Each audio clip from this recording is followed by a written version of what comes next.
met your dad in 1946 when when we were both working for Australian National Airways. The war was over, and Dad was employed by ANA to be a navigator on the international flight from Melbourne to San Francisco, and I worked in the operations area as a teleprinter operator, sending messages around the airfields about aircraft takeoffs, departures, and who the passengers were and what the freight was, and odd bits and pieces about aircraft that needed repairing and that sort of thing.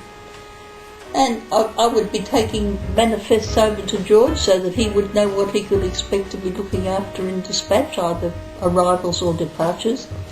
And he was always very witty, ho, ho, ho, and I thought he was an absolute dill. And I said to Nev Rook, who was one of the movement control gentlemen, "Who's that dill in dispatch?" "Oh," he said, "George is no dill." And so I had a second look at George, and George was a bit of all right. So the next thing on the calendar was the ANA ball. So I'm dropping all the hints in the world for George to ask me to the ANA ball, and he didn't finish. I had to ask him, and he took me to the ball. Meantime, also too, Neville Rook was wanting to keep up his flying hours, and he was going to be flying a Tiger Moth for a few hours to keep his flying licence alive, so he offered to take me up with him. Well, it was 7 o'clock in the morning, and so George, who was noble and kind, offered me his fur-lined flying boots to keep me warm in the air. And I knocked back the fur-lined flying boots, but nevertheless that was a lovely, generous offer of George's, and I did appreciate it. And I might tell you it was really, really cold in that aircraft, and I was numb to the waist when we came back and landed at Essendon.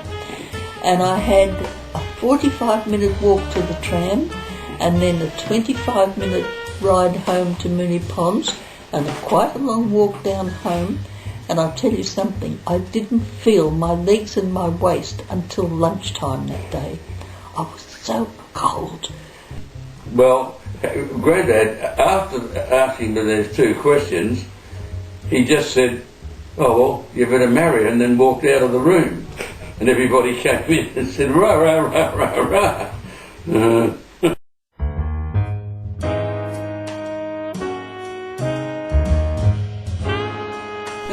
Nothing out of it.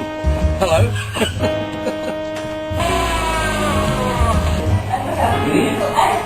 Here you go. Read the whole thing. Yeah, 25 years for murder.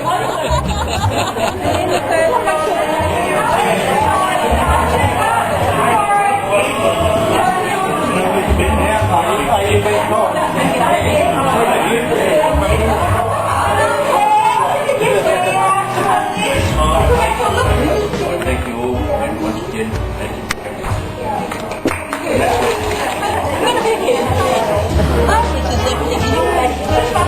Love you.